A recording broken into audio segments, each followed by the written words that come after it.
Nesse vídeo, nós vamos falar um pouco sobre política mundial em tempos de pandemia. Como essa crise afeta os processos de multilateralismo e globalização? Quais as consequências desse momento para a economia mundial? Nós convidamos o professor Márcio Carvalho para comentar sobre geopolítica em tempos de novo coronavírus. Professor Márcio. Olá, pessoal. Queria começar citando um artigo que fez bastante sucesso ali no mês de março, escrito por Thomas Pueyo, chamado Martelo e a Dança. O autor propõe, no meio de março ele já indicava que o melhor a se fazer seria um enfrentamento em duas fases. A primeira fase que ele chama de martelo, né, é a atuação mais rápida e mais firme possível contra o vírus, né, o lockdown mais rígido possível. Segundo ele, um lockdown firme não precisaria durar meses, seria algo na escala de semanas.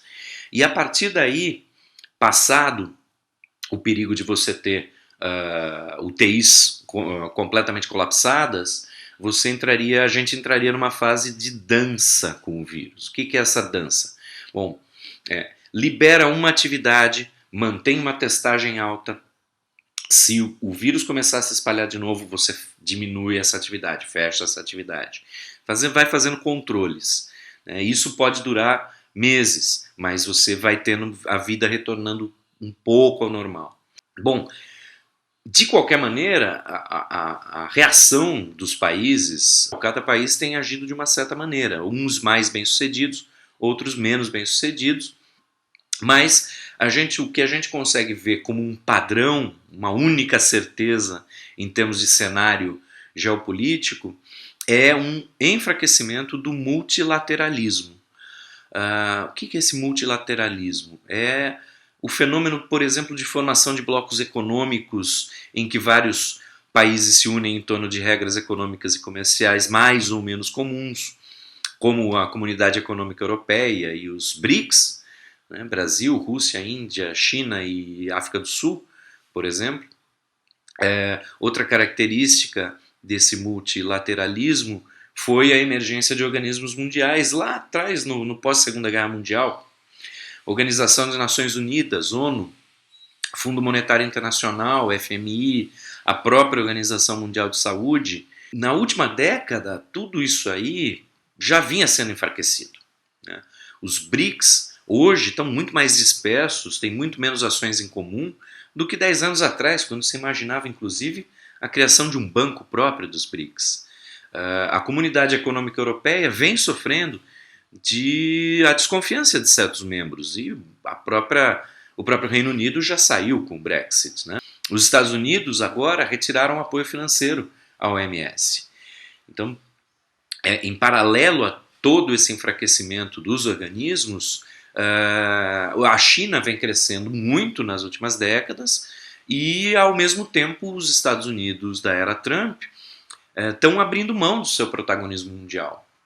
Então, tudo isso junto vem reforçando a tendência aos países se fecharem cada vez mais ou, ao negociarem individualmente, ou ao negociarem, fazerem isso individualmente com essas grandes potências, não mais como blocos. Também não dá para desconsiderar o papel da globalização nessa pandemia, porque logo no início o turismo e o comércio internacionais foram os principais responsáveis pelo espalhamento do vírus por todo o mundo, né? A percepção desse fato também deve contribuir para o endurecimento de regras de transporte internacional, mesmo depois da gente sair da crise da pandemia. Um aumento do nacionalismo é bastante provável, e isso pode trazer um aumento do populismo, um reforço do populismo em diversos países, tá? Alguns pesquisadores acreditam, pelo contrário, que os populismos perdem força, por se mostrarem incompetentes para resolver as questões levantadas pela crise. Por outro lado, tem um aumento do populismo e do autoritarismo em países como a Hungria, a Turquia e a Polônia. Eles já endureceram seus regimes usando a pandemia como desculpa, né? E mais do que isso, se aumentar o controle da população por meios digitais, com a justificativa sanitária, eu acho que os governos que adotarem essas medidas, mesmo depois de passar da pandemia, não vão abrir mão dos novos instrumentos de controle com tanta boa vontade, com tanta facilidade. Finalmente, me parece que em termos econômicos deve haver mudanças nas cadeias de suprimento, né? Que isso quer dizer? Hoje, o foco da economia capitalista no consumo leva em conta a situação globalizada de suprimentos. Então você pode tirar matéria-prima de um país da África, beneficiar essa matéria-prima em algum país, sei lá, do leste asiático, criar os produtos na China e transportar para qualquer país do mundo, né? Com a pandemia, ficou claro que esse modelo, quando é estressado, trava. Por exemplo, máscaras cirúrgicas e demais EPIs, né, equipamento de proteção individual, viraram um gargalo mundial com praticamente todos os países, dependendo da China, né? Então, possivelmente, na pós-pandemia, algumas cadeias estratégicas de suprimento devem ser nacionalizadas ou pelo menos regionalizadas, né?